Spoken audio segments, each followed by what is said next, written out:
Nobody noticed the single dad standing silently in the back of the boardroom while the CEO destroyed his career in front of everyone. She called him outdated, weak, and finished. Days later, he disappeared and bought the city's most abandoned warehouse, a place even billionaires refused to touch. People laughed until trucks began arriving at midnight.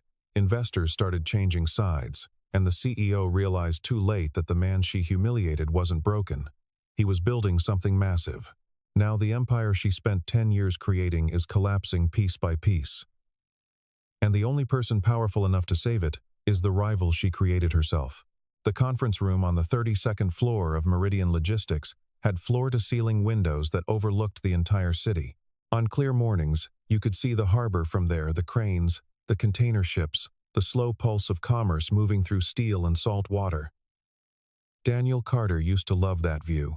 He had spent 16 years staring at it, solving problems no one else wanted to touch, building systems that kept the company breathing when nothing else worked. He was 42 years old, broad-shouldered but quiet, with the kind of steady eyes that came from years of watching things carefully rather than reacting fast. His hair had started going gray at the temples after his wife, Margaret, passed away 3 years earlier from an illness that took 14 months to win. Since then, he had shown up to work every single morning, dropped his daughter Sophie off at school, and done his job without complaint. He never asked for recognition. He never asked for much at all. That turned out to be a mistake. Amelia Stone had taken over as CEO 8 months ago at 36 years old. Arriving from a venture-backed consulting firm with a track record of cutting costs and a reputation for zero tolerance, she was sharp, fast, and fluent in the language of disruption. She believed, with the conviction of someone who had never been wrong in public, that sentiment was inefficiency wearing a mask.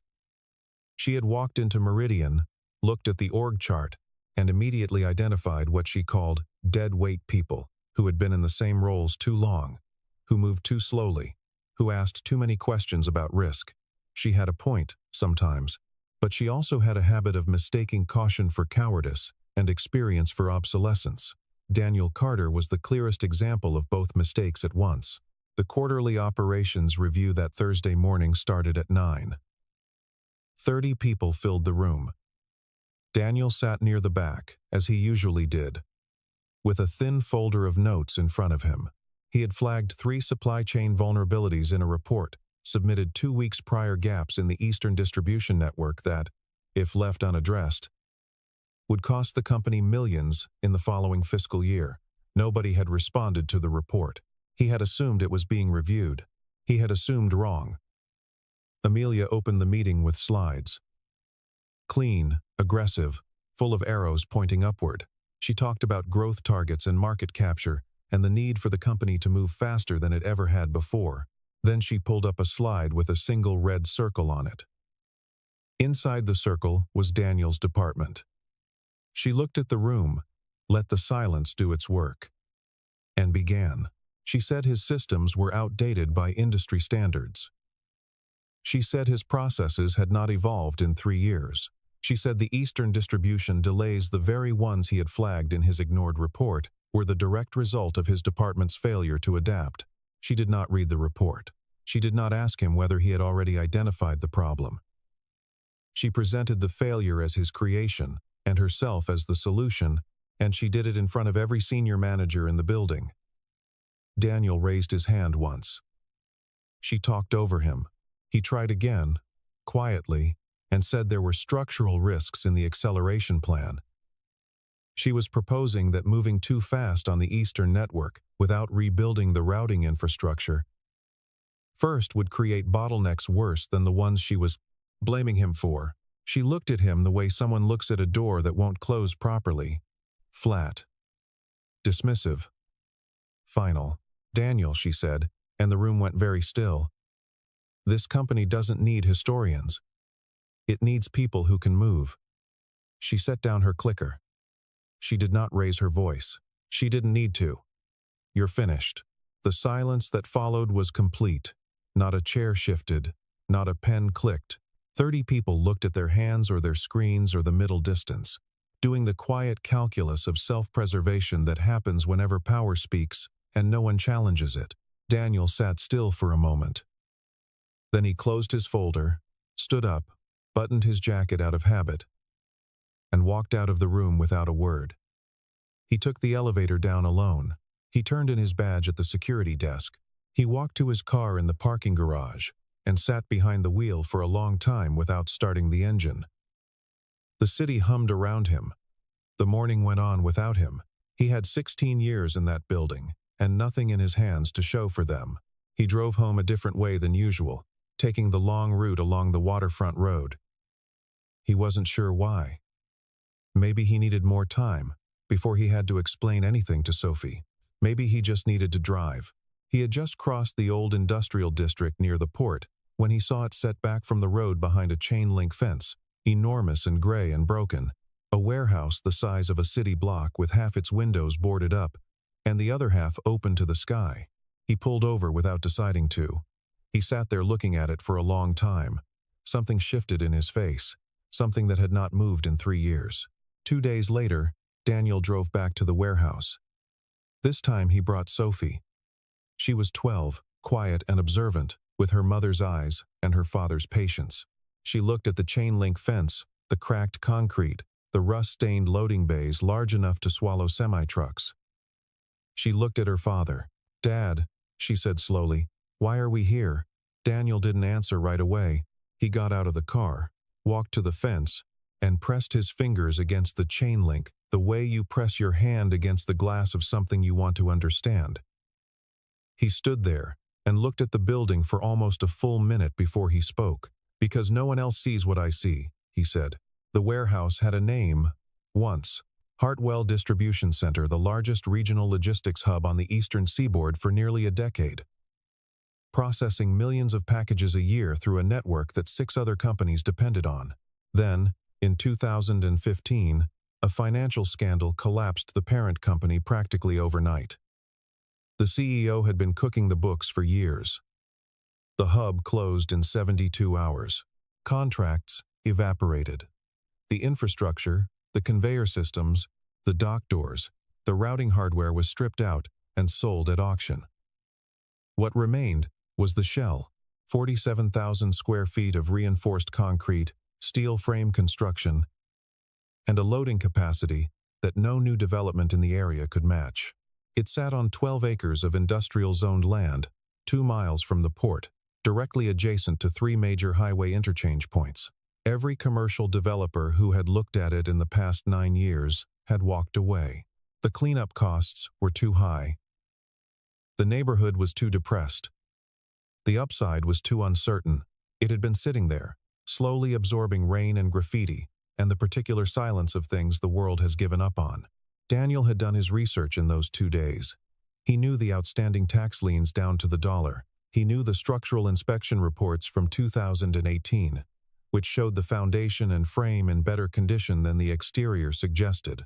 He knew the current assessed value versus the actual market value, versus what it could be worth if the routing infrastructure were rebuilt from scratch with modern systems. He had a number in his head. It was almost exactly the amount in his savings account, the money he and Margaret had set aside over 12 years for the future they were building together. The future that had changed its shape entirely.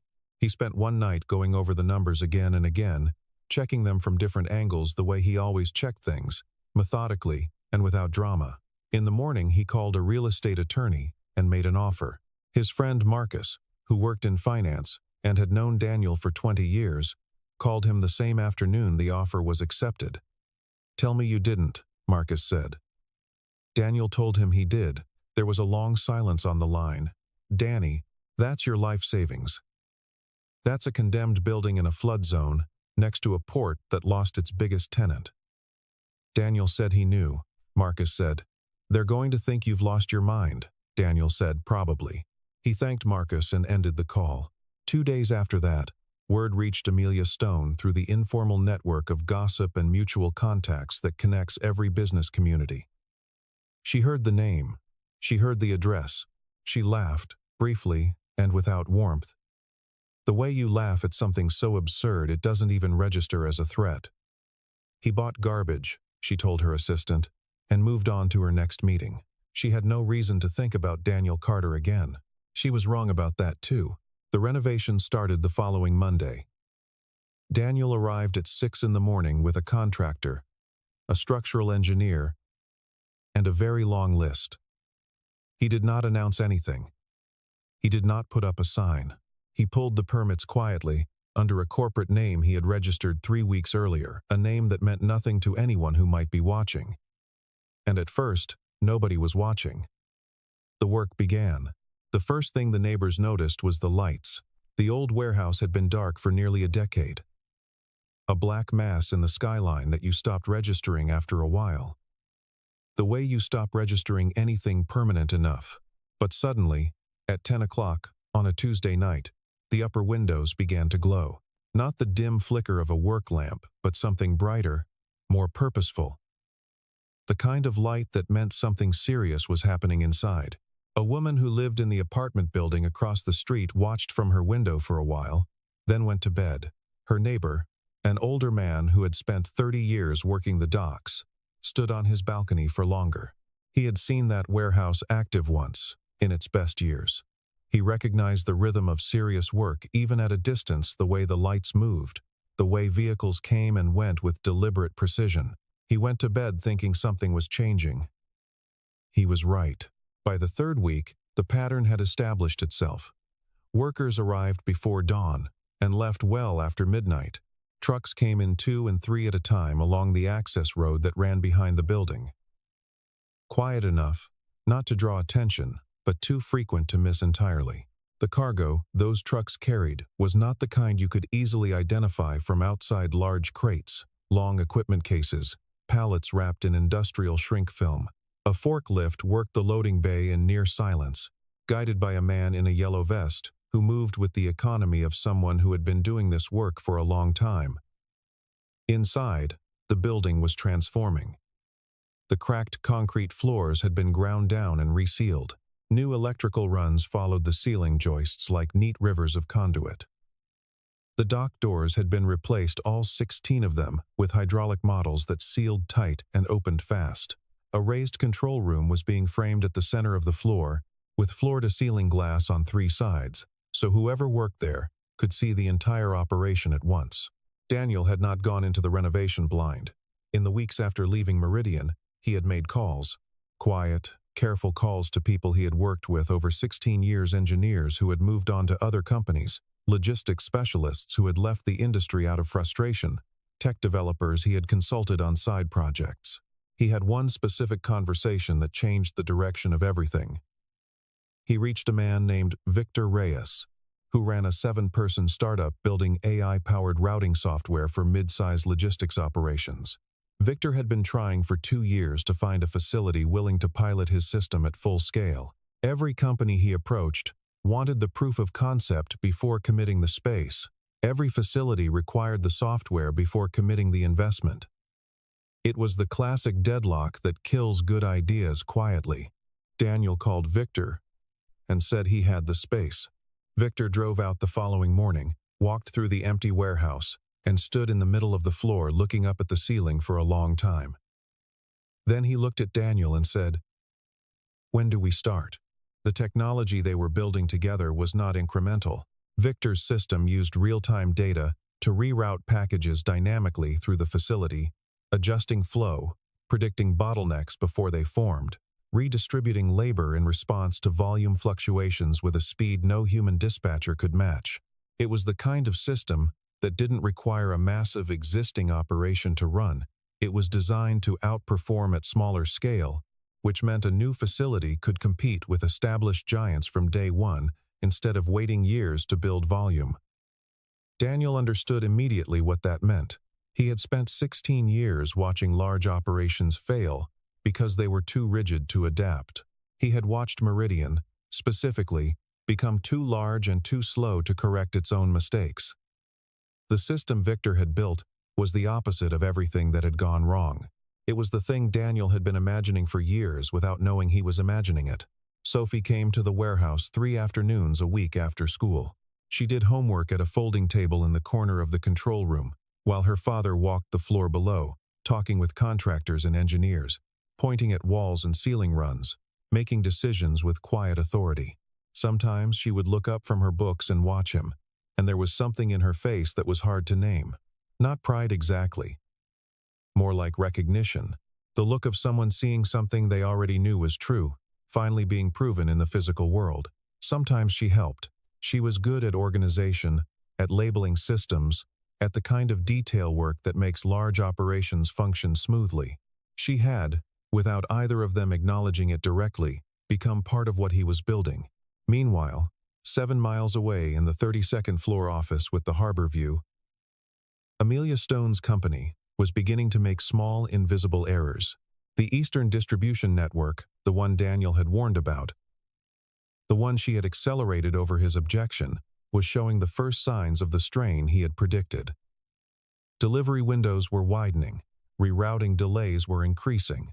The errors were small enough that they didn't trigger immediate alarms, but they were accumulating in the data the way small cracks accumulate in concrete, quietly, steadily, in a direction that only ends one way. And somewhere in that data, without fanfare or announcement, a large client account went very quiet. No complaints, no escalation. Just a gradual slowing of order volume that, if you weren't watching carefully, looked like normal, seasonal variation. It wasn't. Amelia Stone noticed the account irregularity on a Wednesday morning in the middle of her second cup of coffee. She had a sharp eye for numbers, and the discipline to read her own dashboards, rather than wait for her team to flag things, which was one of the genuinely good qualities she possessed. She pulled the account history for Harrington Group, a regional retail chain that had been one of Meridian's most reliable clients for 6 years, and saw the slope of the volume curve. Down, not dramatically, but persistently, over 11 weeks. She called her head of client relations, a careful man named Robert, and asked for an explanation. Robert said Harrington hadn't given one. They were simply routing a portion of their volume elsewhere. He did not know where. It took her team 4 days to find the answer. It came through a logistics industry contact who had heard something at a trade event, a new facility near the port. Handling Harrington's Eastern Corridor volume, delivering in windows that Meridian's current infrastructure couldn't match. The contact sent a name. The corporate name meant nothing to Amelia at first. She asked for an address. When the address came back, she sat very still for a moment. Then she asked for the name of the operator. When that name came back, she sat still for longer. Daniel Carter. The man she had dismissed 8 months ago. The man who had bought garbage. She felt something she was not accustomed to feeling, a specific, unpleasant tightening that came from being surprised by something she should have seen coming. She closed the file and opened it again, as if the information might be different the second time. It wasn't. By the time she had confirmed it, 2 other clients had quietly reduced their Meridian volume by measurable amounts. The board had not yet noticed. Her CFO had flagged the Eastern Corridor delays as a Q3 risk item, but had not connected them to the competitive threat. Amelia had a narrow window in which to act before the situation became visible to people who would ask uncomfortable questions. She called a strategy session with her senior team and laid out the situation in clinical terms. A new competitor had entered the market, was undercutting on delivery speed and cost, and needed to be addressed. She did not say who the competitor was. She did not say she had personally dismissed the man who was now competing with her. Inside the meeting, her team proposed the standard responses. Aggressive pricing. Accelerated infrastructure investment. Client retention programs. Amelia approved all of it, but she also approved something else, quietly and separately, through channels she did not document. She reached out to 2 former Meridian employees who had connections to the new facility and offered them generous consulting contracts in exchange for information. She authorized her communications team to push a story vague, deniable, but persistent through industry contacts, suggesting that the new warehouse near the port had structural safety concerns that hadn't been publicly disclosed. It was not a strategy she was proud of. She had told herself, when she became CEO, that she would win through performance. But performance, at this particular moment, was not cooperating. Daniel heard about the safety rumor on a Tuesday. One of his contractors mentioned it, casually, over coffee. had heard something through a construction industry contact about concerns being raised. Daniel listened without expression. He thanked the man and moved on. He did not call anyone. He did not issue a statement. He filed the appropriate safety certifications with the relevant municipal office the following morning, making them publicly accessible through the standard record system, and returned to work. 2 days later, a mid-size institutional investor who had been watching the new facility with quiet interest published a short note in an industry newsletter. The note was 4 paragraphs long. It said the Hartwell redevelopment was demonstrating logistics performance metrics that exceeded regional benchmarks by a significant margin. It noted the AI routing system as a genuine competitive differentiator. It ended with a single line that Amelia's assistant printed out and left on her desk without comment. The line read, "Daniel Carter is the future of regional logistics infrastructure." Amelia read the line 3 times. Then she picked up her phone and called her assistant. "Get me everything there is on Carter's background," she said. "Education, work history, everything before Meridian." Her assistant said she would. Amelia hung up and looked out the window at the harbor. For the first time in 8 months, she felt the particular discomfort of not knowing something important that she should have known all along. What Amelia's research team found took 2 days to compile and about 15 minutes to read. The file was not long, but it was thorough. Daniel Carter had graduated with honors from a logistics and supply chain management program at a state university, then spent 3 years at a freight coordination firm in the Midwest before joining Meridian at 26. In his first 4 years there, before his name became associated with middle management and steady competence, he had done something remarkable that had since been buried under a decade of organizational restructuring and personnel turnover. He had designed the core operating architecture of Meridian's Eastern distribution network, not contributed to it, designed it. The routing logic, the tier structure, the vendor integration framework, the foundational systems that the company still ran on, that Amelia had been criticizing as outdated, without knowing who had built them or why they had been built the way they were. She had been calling Daniel outdated. She had been standing on ground he had laid. The reason none of this was visible in his recent record was the same reason Daniel had gone from lead architect to quiet operations manager Margaret. She had been diagnosed when Sophie was 7 years old. It was not a sudden thing. It developed over months, then consumed years. Treatment, remission, recurrence. Daniel had never asked Meridian for special accommodation. He had simply, quietly, stepped back from the trajectory his career had been on.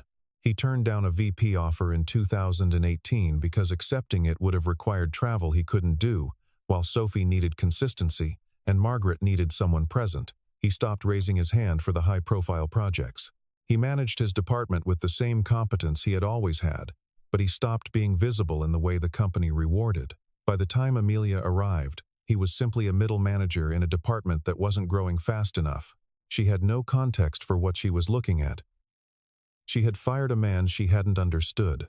Amelia sat with the file for a long time after reading it. She had a particular quality, one that she would not have described as a virtue, but that functioned like one of being honest with herself when she was alone. Not in front of others, not in meetings or strategy sessions, but alone, in her office with the door closed and the city spread out below her. She was capable of looking at a situation clearly. She looked at it now. She had walked into a room, identified a man based on surface signals, dismissed him publicly, and accelerated the exact risk he had tried to warn her about. The Eastern network failure that was now costing her clients and eroding her board's confidence was not an accident of bad luck or market forces.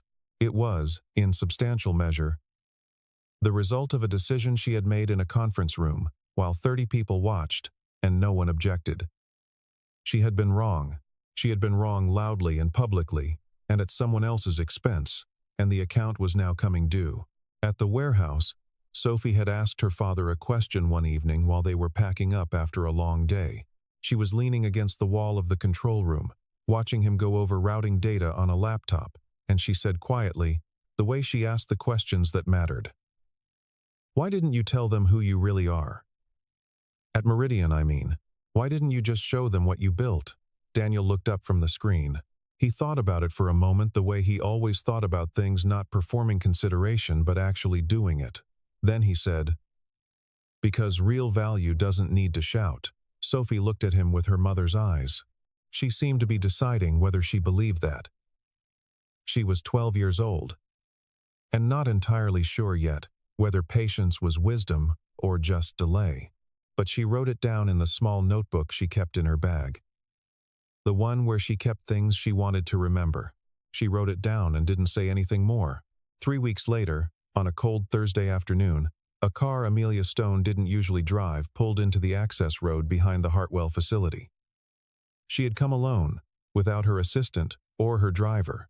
She sat in the parking lot for a few minutes before getting out. Then she walked to the main entrance and asked for Daniel Carter. He met her in the doorway of the control room, above the main floor.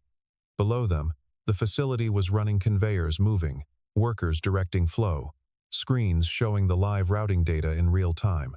It was nothing like she had imagined when she heard the address. It was nothing like the garbage she had dismissed. The floor was clean and bright.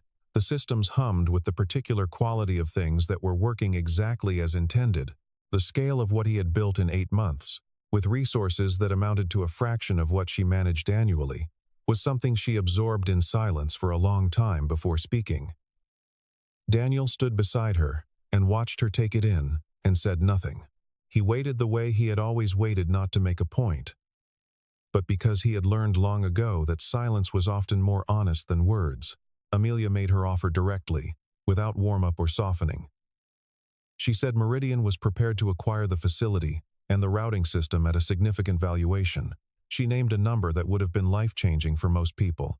She said the integration would be seamless, that his team would be protected, that she was prepared to offer him a senior role in the merged organization. She had rehearsed this. She presented it the way she presented every offer, clean, confident, with the implicit assumption that the logic of the deal would close it. Daniel let her finish. Then he said, "No." Amelia had not genuinely expected a no. She recalibrated quickly, the way she always did, and pushed reframing the offer, adjusting terms, emphasizing the market advantages of consolidation. Daniel listened politely. He did not interrupt. When she stopped, he said no again, with the same quiet finality as the first time. Amelia felt something she recognized as the precursor to losing control, a specific pressure behind her composure, a narrowing of her patience. She turned to face him fully. "You're doing this for revenge," she said. It was less an accusation than a release valve. Daniel looked at her without sharpness, without heat, with the steady eyes that had always unsettled people who expected anger in the places he kept calm. "No," he said. "I'm doing this because you underestimated people. Not just me. All of them." He gestured at the floor below them, the workers, the systems, the whole visible architecture of something built by people she had dismissed or never noticed at all. "You looked at a room full of them and saw overhead." Amelia was quiet for a moment. Then she said, "You think I don't know that?" And there was something in her voice that was different from the boardroom voice, from the CEO voice, something smaller and less managed, that she usually would not have let into a professional conversation. Daniel noticed it. He filed it away. They stood together at the glass for another few minutes, looking down at the operation, and the conversation moved into the kind of negotiating territory that was less about deals than about two people who understood logistics trying to explain their reasoning to each other. They argued, technically and sharply, about routing architecture, about infrastructure investment cycles, about the risks of both consolidation and fragmentation. Amelia, it turned out, was not wrong about everything. She was very good at certain kinds of analysis. She was simply missing the dimension of things she had never bothered to learn. When she left, an hour later, nothing had been agreed. No deal had been made, but something had shifted, slightly, in the way she was thinking. She drove back toward the city in the gathering dark, and for the first time in a long time, she was not entirely sure she was right. She found out what had happened to her company's system at 2 o'clock in the morning. The call came from her head of IT on a Tuesday night. The Eastern distribution system, the accelerated infrastructure she had pushed through over Daniel's objection, had suffered a cascading failure in its routing software. It was not a cyber attack. It was not sabotage. It was the precise thing Daniel had warned about in a report she had never read. The new acceleration had been layered over an outdated integration framework that could not sustain the load under peak conditions. The peak had arrived. The system had collapsed. By 3 in the morning, 7,000 packages were unrouted. By 5, the number was 63,000. By the time Amelia arrived at the office at 6, her phone had not stopped since 2 clients, board members, her CFO, the head of the industry association, a journalist who had somehow heard already, asking for comment on what one logistics trade newsletter was calling a catastrophic operational failure. Her PR team arrived an hour after she did. Her legal team arrived an hour after that. The board convened an emergency session at 10 that morning. Amelia sat at the head of the table and presented the situation with the clarity and composure she had trained herself to deliver, even when everything was collapsing. She outlined the failure, the scope, the remediation timeline. She accepted responsibility without drama. She was, in that specific moment, exactly what a CEO is supposed to be in a crisis: clear, present, honest about the damage. The board appreciated the composure. They were less appreciative of the underlying cause, which had been documented in a risk assessment submitted months ago by an employee she had publicly dismissed. One board member, a woman named Patricia, who had been on the Meridian board for 11 years and had seen 3 CEOs navigate crises, asked a single question. The report identifying this risk, she said, was submitted by Daniel Carter. "Is that correct?" Amelia said yes. Patricia looked at her for a moment, without expression, and he was let go, Patricia said. It was not a question. The stock dropped 6% at opening. By midday it had recovered 2 points, but the trajectory was visible. Institutional holders were watching. The trade press was running the story of the failure alongside the background on Daniel's departure, drawing a line between those two events in a way that was impossible to dispute. Social media amplified it. Industry contacts who had seen Daniel's facility firsthand began giving interviews, carefully worded but pointed. The phrase, "preventable failure," appeared in enough places, enough times, to become the story. Amelia's communications team worked all day trying to manage the narrative. The narrative did not want to be managed. It had too many facts supporting it. By the end of the second day, 2 senior executives had submitted their resignations. 3 more were quietly making calls. The board had scheduled a formal review for the following week. The clients whose volume had quietly migrated to the Hartwell facility were now openly discussing expanding those commitments. A competitor 2 states over issued a release announcing they were expanding regional operations, which in context read as a direct signal to Meridian's clients that alternatives existed. Amelia had been in the business long enough to recognize the shape of what was happening. She had watched it happen to other people from a safe distance and had made confident notes about what those people had done wrong. Now she was inside it. The distance was gone. She was awake at 2 in the morning for the 4th night in a row, sitting in her office with the lights low, and she found herself thinking about something Daniel had said in the warehouse, something she had dismissed in the moment as sentiment. He had said, "The people in this building are the reason it works." She had heard that as weakness. She was no longer sure she had heard it right. She had spent 10 years building something she was proud of. She had made it faster and leaner and more profitable than it had ever been. She had also made it brittle in ways she had not understood until it broke. The thing she had called finished was not broken. The thing she had built was. And underneath the exhaustion and the pressure and the specific loneliness that comes from being wrong in a very visible way, Amelia Stone felt something she had not allowed herself to feel since she was 22 years old and working her first entry-level job in a city that didn't care about her. She felt afraid, and she had no idea what to do with it. On Friday evening, it was raining. She drove to his house without calling first. She stood on the front porch in the rain and rang the bell, and Sophie answered the door. Sophie looked at her for a long moment, at the expensive coat soaked through at the shoulders.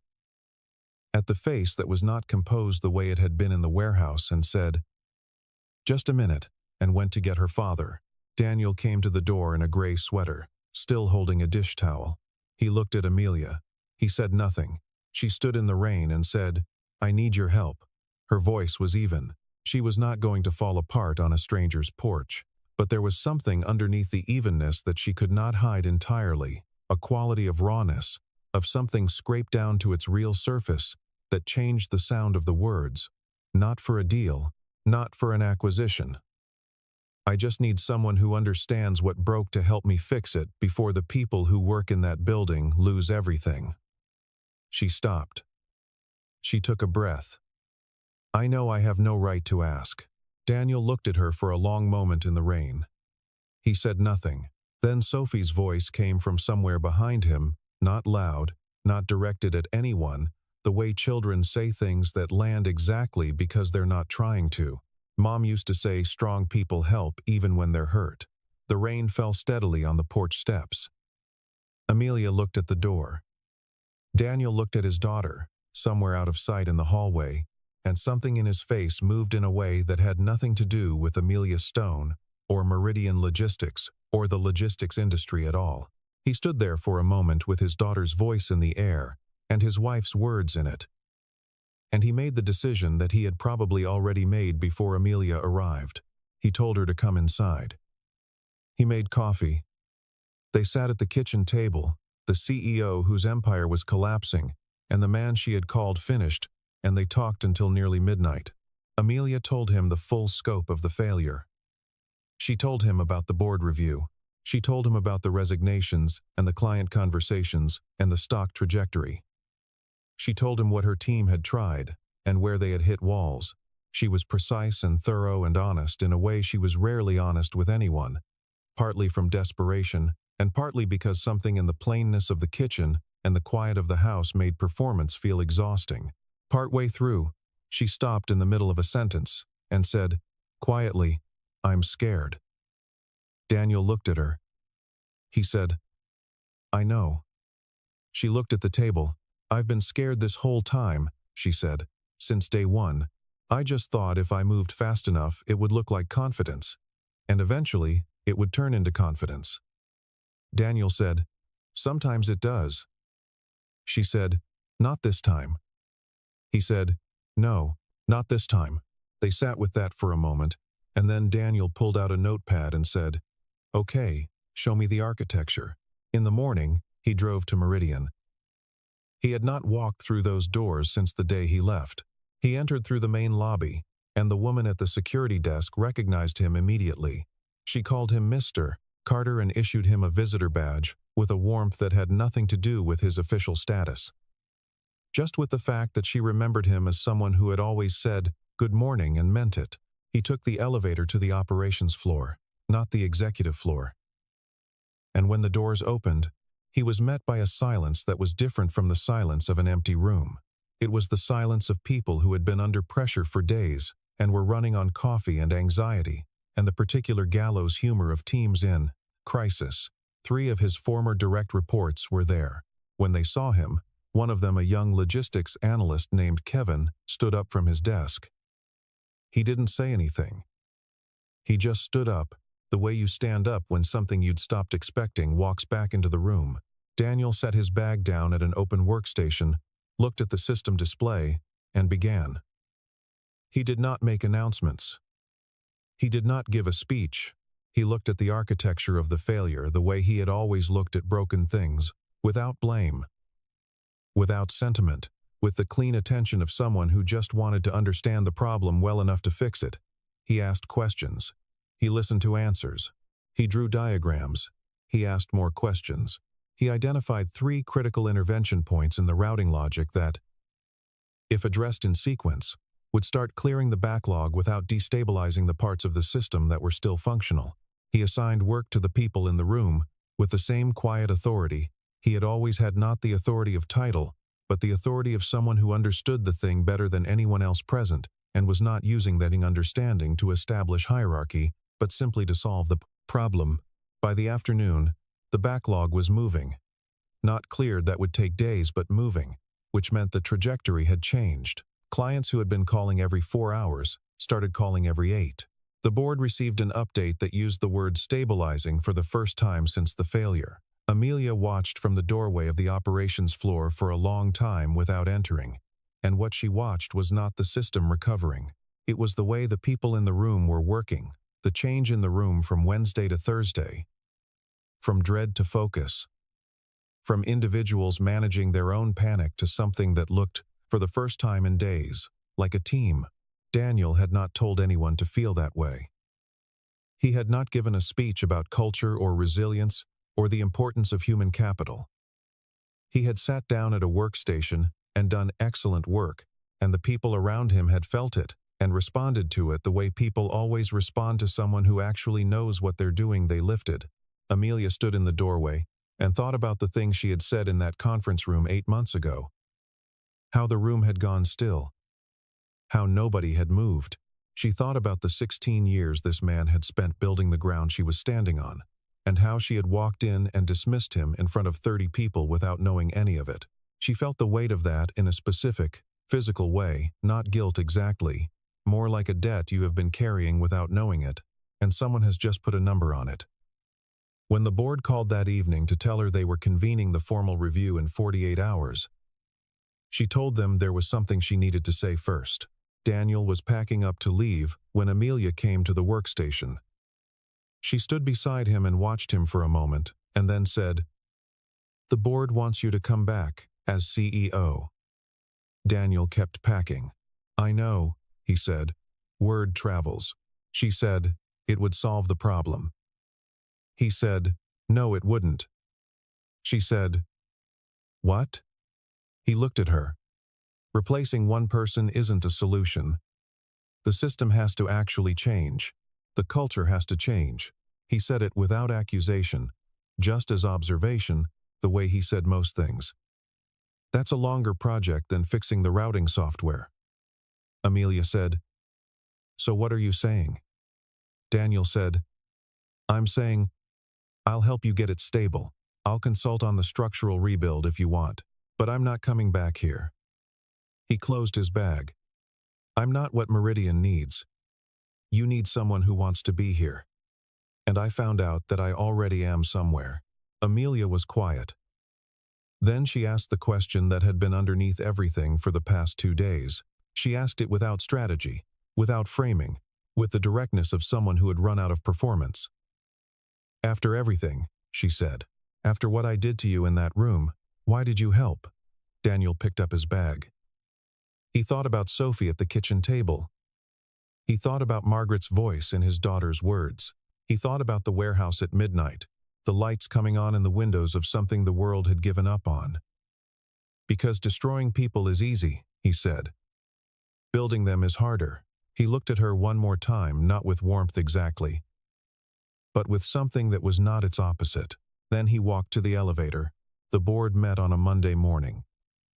Amelia Stone walked in and sat down and said everything she had prepared to say. And then she said a few things she had not prepared.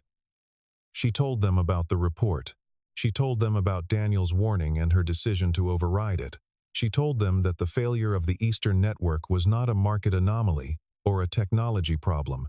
It was a leadership error, and it was hers. She said this clearly and completely, and without asking for anything in return. The room was quiet for a long time after.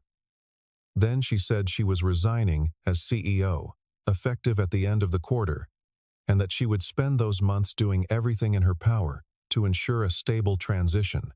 She recommended that the board consider seriously the kind of leadership that had walked back into the operations floor on Thursday and turned the room around without raising his voice, and she left the decision about what to do with that observation entirely to them.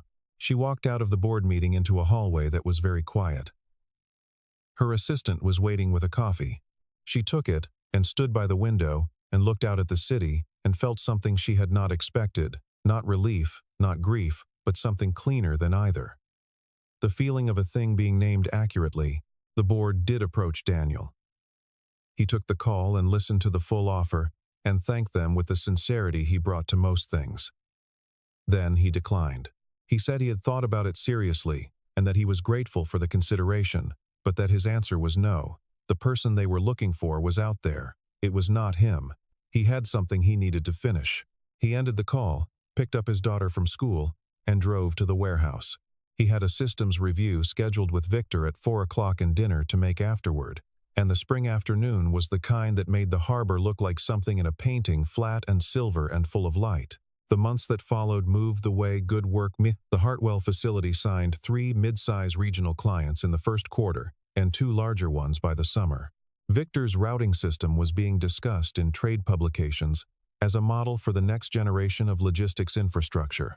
A regional development fund provided a significant investment that allowed a second phase of construction, a temperature-controlled section for pharmaceutical and perishable goods that had been in the plans since the beginning.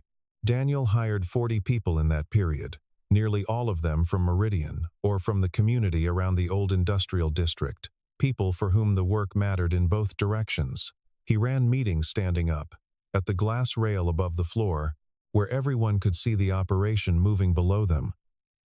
He did not have a corner office. He had a desk in the corner of the control room, where Sophie did her homework 3 afternoons a week. Amelia Stone, in the months after her resignation, did something unexpected. She did not go to another company. She did not join a board or take a partner role at a consultancy. She went back to school not formally, but through the sustained and deliberate education of someone who has decided to understand the thing they got wrong. She reached out to people she had dismissed at Meridian and had honest conversations. She started a small project, an advisory practice, helping early-stage logistics companies avoid the operational mistakes she now understood from the inside. She was good at it in ways she had not been good at being CEO, because she was no longer performing certainty she didn't have. She called Daniel twice in that period. The first time was a brief, practical conversation about a former Meridian engineer she thought he might want to hire. The second time was harder to categorize. She called to say that she had been thinking about the warehouse, about the day she had walked in and seen what he had built, and she wanted him to know that she understood now what she had walked past for 8 months without seeing. Daniel listened. He said, "I know." He meant it without warmth and without coldness, in the exact tone of someone who has moved forward and is not pulling the past back for the pleasure of it. Sophie was 13 by then, almost 14. She was taking an interest in supply chain mathematics, which her teacher said was unusual for her age. She came to the warehouse on Saturdays sometimes and worked with Victor on routing logic, learning the system from the inside, with the focused patience of someone who had grown up watching her father solve problems quietly and understood, without anyone explaining it, that the quiet was the point. She still kept her small notebook. The entry about real value not needing to shout was still there, near the front. She had written below it, in smaller letters, something she hadn't said aloud. And the people who understand that are the ones worth watching. The Hartwell facility was officially renamed Carter Logistics in the second year of operation. Daniel resisted the name for longer than was reasonable and accepted it eventually because Victor and the team presented it as a fact rather than a suggestion, and he did not have a better argument. The sign went up on a Tuesday with no ceremony and no announcement. Just a few people standing in the parking lot looking at it before the workday started. Daniel looked at it for a moment, then he went inside. There was a routing problem that needed his attention. What Amelia Stone had built over 10 years did not collapse entirely. It was restructured, redirected, and absorbed new leadership that understood something she had not, that the people who move things, literally and figuratively, are not infrastructure. They are not overhead. They are not the kind of thing you can dismiss in a conference room in front of 30 silent people and expect to leave behind. The city's most abandoned warehouse became the city's most efficient logistics hub, and the man who had been told he was finished stood at the glass above the floor every morning, watching the operation run, and said nothing because there was nothing that needed to be said. The man she called finished became the reason her empire survived. Not because he was powerful, not because he was vengeful, not because he had something to prove, because when someone handed him nothing, he found out what he was made of without an audience. And that, it turned out, was enough to build everything.